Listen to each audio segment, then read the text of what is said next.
नमस्कार, मी शनाया. पश्चिम बंगाल भारतातील एक असं राज्य जिथे निवडणुका म्हणजे फक्त मतदान नाही तर अनेकदा रक्तपात, बॉम्बस्फोट, गोळीबार आणि राजकीय सुडाचं भयावह रणांगण बनतं. देशात कुठेही निवडणुका लागल्या की चर्चा होते ती विकासाची, रोजगाराची आणि महागाईची. पण बंगालमध्ये निवडणुका लागल्या की सर्वात आधी जी चर्चा होते ती हिंसाचाराची. कारण इथे राजकारण फक्त विचारांचं युद्ध राहिलेलं नाही, तर अस्तित्वाची लढाई बनलं आहे. आणि 2026च्या म्हणजे काल झालेल्या निवडणुकानंतर तर पुन्हा एकदा बंगाल पेटलेलं आहे. निवडणुकीचा निकाल लागताच पश्चिम बंगालमध्ये अनेक भागांमध्ये हिंसाचार सुरू झालाय. भाजपने बहुमत मिळवत मोठा विजय मिळवल्यानंतर राज्यात राजकीय वातावरण आणखीनच तापलंय. भाजप आणि तृणमूल काँग्रेसचे कार्यकर्ते अनेक ठिकाणी आमने सामने आलेत. जाळफोड, तोडफोड, बॉम्ब हल्ले, गोळीबार आणि हत्या अशा घटनांनी संपूर्ण राज्य हादरलंय. या सगळ्यात सर्वात धक्कादायक घटना घडली ती म्हणजे भाजप नेते सुवेंदू अधिकारी यांच्या खाजगी सीव्हीए सहाय्यक चंद्रनाथ रथ यांच्या हत्येची. बुधवारी आणि गुरुवारच्या मध्यरात्री माध्यमग्राम परिसरात अज्ञात हल्लेखोरांनी त्यांच्यावर गोळ्या झाडल्यात. काही क्षणातच त्यांचा मृत्यू देखील झाला. ही हत्या फक्त एका व्यक्तीची हत्या नाही, तर ती आहे बंगालच्या पेटलेल्या राजकारणाची आणखीन एक रक्तरंजित खून बनली आहे. या घटनेनंतर संपूर्ण राज्यात खळबळ उडाली आहे. भाजप कार्यकर्ते संतप्त झालेत. कारण सुवेंदू अधिकारी हे बंगाल भाजपमधील सर्वात आक्रमक आणि प्रभावी नेते मानले जातात. त्यामुळे त्यांच्या जवळच्या व्यक्तीची हत्या हा साधा गुन्हा नसून थेट राजकीय संदेश असल्याचं बोललं जाऊ लागलंय. पण धक्कादायक बाब अशी आहे की ही घटना घडून काही तासच झाले नव्हते, तेच आणखीन एक भीषण हल्ला झालाय. उत्तर 24 परगणा जिल्ह्यातील पाणीहाटी परिसरात भाजप कार्यकर्त्यांवर थेट देशी बॉम्ब फेकण्यात आलेत. रात्री काही भाजप कार्यकर्ते हे स्थानिक नागरिकांसोबत चर्चा करत उभे होते. अचानक दुचाकींवर 4 जण आले आणि त्यांनी कोणतीही चर्चा न करता सलग बॉम्ब फेकायला सुरुवात केली. एका क्षणात परिसरात धूर पसरला, लोक किंचाळू लागले आणि रस्त्यावर एकच गोंधळ उडाला.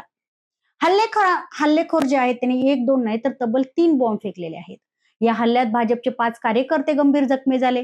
जखमींना तातडीने आरजीकर मेडिकल कॉलेज अँड हॉस्पिटलमध्ये दाखल करण्यात आलं. हल्लेखोर मात्र अंधाराचा फायदा घेत पळून देखील गेले. घटनेनंतर पोलिसांनी परिसर बंद केला. केंद्रीय सुरक्षा दल घटनास्थळी पोहोचलं. सीसीटीव्ही फुटेज तपासलं जाऊ लागलं आणि आरोपींचा शोध सुरू झाला. पण सामान्य लोकांच्या मनात एकच प्रश्न सध्या निर्माण झालाय की बंगालमध्ये नेमकं सुरू तरी काय आहे. भाजपने लगेच या हल्ल्यामागे तृणमूल काँग्रेसचा हात असल्याचा आरोप केलाय. भाजपचं म्हणणं होतं की सत्ता गेल्यानंतर टीएमसी सुडाचं राजकारण करत आहे. विशेष म्हणजे पाणीहाटी हे माध्यमग्राम पासूनच अवघ्या काही किलोमीटर अंतरावर आहे, जिथे सुवेंदू अधिकारी यांच्या पीएची हत्या झाली होती. त्यामुळे दोन्ही घटनांचा संबंध हा जोडला जाऊ लागलाय. सुवेंदू अधिकारी हे संतप्त झाले आहेत. त्यांनी थेट राज्य सरकारवरच निशाणा साधलाय. ते म्हणालेत की गेल्या 15 वर्षापासून बंगालमध्ये बदल्याचं राजकारण सुरू आहे. म्हणजे बदला घेण्याचं. बॉम्बस्फोट, गोळीबार, हत्या हे आता सामान्य झालंय. हा महाजंगलराज सध्या सुरू आहे. पण दोषींना सोडलं जाणार नाही.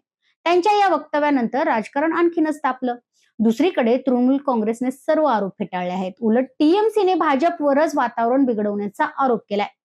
कोलकात्यातील आमतला परिसरात टीएमसीचे सरचिटणीस जे आहेत अभिषेक बॅनर्जी यांच्या कार्यालयाची तोडफोड देखील करण्यात आली आहे. टीएमसीने असा दावा केलाय की हा हल्ला भाजप समर्थकांनी केलाय. म्हणजे आता परिस्थिती अशी झाली आहे की दोन्ही पक्ष हे एकमेकांवर हिंसाचारासाठी जबाबदार एकमेकांना धरत आहेत आणि राज्यात त्यामुळे भीतीचं वातावरण सध्या निर्माण झालंय. निकालानंतरच्या हिंसाचारात आतापर्यंत 4 जणांचा मृत्यू झाल्याची माहिती देखील समोर आली आहे. यामध्ये भाजप आणि टीएमसीच्या प्रत्येकी 2 कार्यकर्त्यांचा समावेश आहे. हे आकडे लहान वाटू शकतात, पण प्रत्येक मृत्यू मागे एक कुटुंब उद्ध्वस्त झालंय, एक घर अंधारात गेले आणि बंगालच्या राजकारणावर आणखीन एक रक्ताचा डाग पडलाय. पण खरं सांगायचं झालं तर बंगालमध्ये हे काही नवीन नाही बरं का. पश्चिम बंगालची जी निवडणुकीचा जो इतिहास आहे तो हिंसाचारानेच भरलेला आहे. 2014 पासून जवळपास प्रत्येक निवडणुकीत रक्तपात झाला आहे. 2014 मध्ये 7 जणांचा मृत्यू, 2018 मध्ये 23 हत्या, 2021 मध्ये 12 जणांचा मृत्यू, 2021 मध्ये 25 जणांचा बळी, 2023 मध्ये तब्बल 45 हत्या, 2024 मध्ये 10 जणांचा मृत्यू आणि आता 2026 मध्ये पुन्हा हिंसाचाराचं सावट. हे फक्त आकडे नाहीत, ही बंगालच्या राजकारणाची रक्ताने लिहिलेली कथा आहे. स्थानिक स्वराज्य निवडणुकांपासून लोकसभा निवडणुकांपर्यंत प्रत्येक वेळी हिंसा झाली आहे. कधी मतदान केंद्रावर बॉम्बफेक झाली तर कधी उमेदवारांना धमक्या दिल्या गेल्या.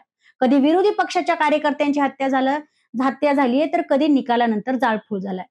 आणि हे फक्त एका पक्षाच्या काळात घडलं नाही असं नाहीये. 1977 पासूनच बंगालमध्ये राजकीय संघर्षाचं वातावरण राहिलेलं आहे. डाव्या पक्षांच्या काळात हजारो राजकीय हत्या झाल्याचा उल्लेख देखील माजी मुख्यमंत्री बुद्धदेव भट्टाचार्य यांनी केला होता. त्या काळात डावे आणि काँग्रेसमध्ये संघर्ष होता. नंतर ममता बॅनर्जी उदयास आल्या. त्यांनी डाव्यांविरोधात आंदोलन उभारलं, रस्त्यांवर संघर्ष केला आणि अखेर 2011 मध्ये डाव्यांचा म्हणजे 34 वर्षानंतर किल्ला उद्ध्वस्त करत सत्ता त्यांनी मिळवली. पण त्यानंतर बंगालमध्ये शांतता आली का? तर उत्तर आहे नाही. कारण डाव्यांची जागा घेतली भाजपने आणि मग सुरू झाली बंगालमधील सर्वात मोठी राजकीय लढाई, टीएमसी विरुद्ध भाजप.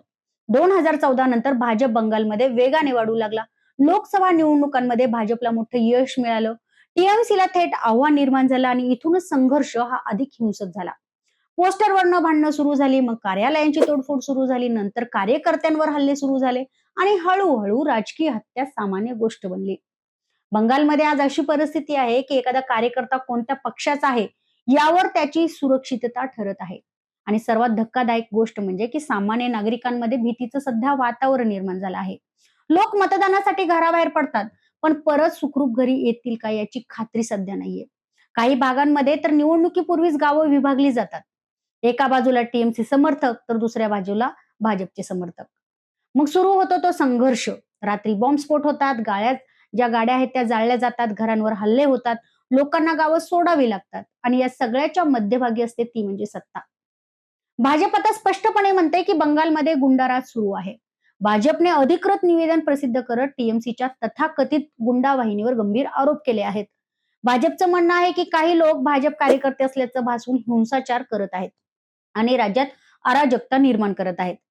पण भाजपने असा इशारा दिलाय की हिंसाचार, दहशतवाद आणि राजकीय बनावटगिरी सहन केली जाणार नाही.